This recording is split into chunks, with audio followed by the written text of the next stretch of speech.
Today on the MMA Breakers hotline is Bubba Jenkins, undefeated still. Like, how do you pull? You probably pulling off, man. It's like wrestling season all over again. You really haven't Yeah, even man. you really haven't been pushed yet in your 4 professional fights. You've kind of been okay. So one time you went into the second round for a minute. Like that was as long as it's been so far. Everything else has been getting out in the first round. Yeah, man. I try to look for quick finishes. I give my opponents a lot of respect, but I try to go in there and create as much harm and confusion as I can. So I try to stick with that method and overwhelm them. And usually, around 5 minutes is a good enough overwhelming job. Yeah. So that's what Your I uh, stick to. your first three wins were by submission. Let's see, two rear naked chokes, and then your first one was submission due to punches. Like you beat him up so bad the guy tapped out anyway. Now your fourth fight, your win was by TKO. What happened that was different with Mike versus any of the other guys? Where you got everyone else to submit or tap out or verbally give up. Mike, you had to kind of crack him and put him down to get the ref to step in and stop it. Exactly. I think that was the difference. He was a little bit more tougher. It was a little bit better competition. He definitely was ready and game for the fight. He went for whatever he had. Guillotines, and he hit me with a left hook a couple times. He was game to fight, and you know he was ready. So I think that was the difference. It was just a little bit better competition, and I just tried to stick to my plan. It took me a little bit longer time, and I received a little bit more damage, showed a little bit more weakness in some areas, but I just stayed true to what I do, and came out with victory. Well, here on September 20th, you're getting ready to fight in Bellator 100. You're fighting Larue Burley. Can you break him down for us and tell me kind of how you feel about him as a competitor?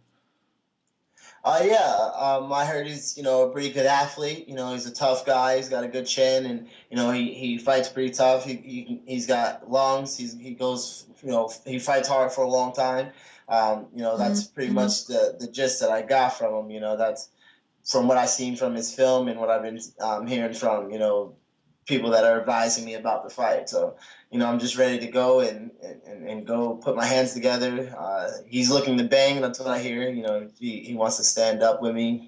Being that he really doesn't have a main discipline. His main discipline is brawling and fighting on his feet. So we definitely want to be careful with when we stand and bang with them, and just make sure that we advance into our positions. So what are you training more so? I mean, obviously your wrestling is superb, your submission game is superb, but what do you spend a lot more of your time on during training camps? Because you really at 4-0, it's still really young in your career. You got a long time left in it.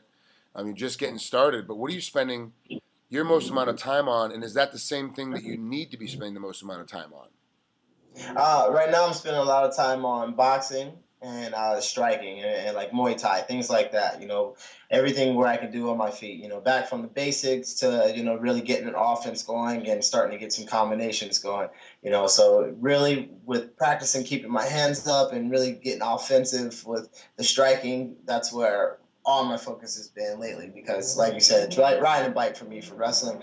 As soon as I take someone down, I feel the positions. I'm pretty good with the jiu-jitsu side of things, whether it's defense or seeing a submission. So right now I'm really focusing on striking. As soon as I get comfortable with striking, then we'll go get more advanced at the ground game and things like that. But right now I want to be able to at least protect myself on my feet, or at least have some offense on my feet if someone happens to maybe give me a hard time with the wrestling side of things. How much time are you spending on the footwork of traditional boxing? Like we saw Mayweather and Canelo fought this last weekend, and you saw how Yeah, good Mayweather was getting in, getting out, and really confusing Canelo just with footwork.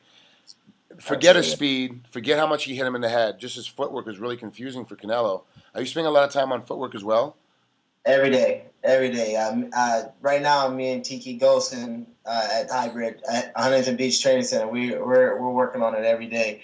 He straps that rope from rope to it to ring, and he makes me move under it. I mean, I spend 2 or 3 hours just getting my feet work, no gloves on, just getting my feet work, getting my head moving and things like that. So like I said, we're back to the basics and getting, Good. down to square one to where I can really get this thing going. Well, I'll let you get out of here because I know it's a Sunday and you want to get rested up before you got to take off your next couple of days for your fight. But do me a favor, tell Tiki that he didn't move his head very well as a competitor, but the guys that he's coaching, have gotten a lot better head motion, a lot better foot motion. He actually is a better coach than he was a competitor.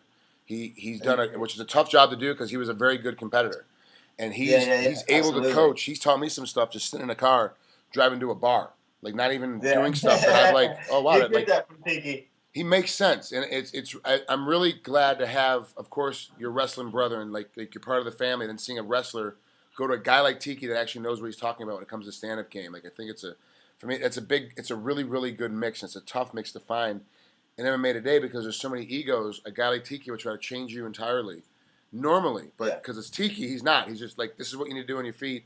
Keep wrestling. This is what you need to do on your feet. Keep wrestling. And that's kind of Tiki's mindset. And Indeed. for him as a coach, exactly it's how great. it is, man. I'm very comfortable now on my feet. Even working with Roger Crawl back at ATT, mixing the two together, I'm very, very comfortable on my feet. And I think in this next fight, we'll show a little bit more of how, the feet is coming together and the hands. Good luck against Larue next week. We'll talk to you soon, Bubba, and really do appreciate taking some time and talking to us here at MMA Oddsbreaker. No time, buddy. We'll see you next time.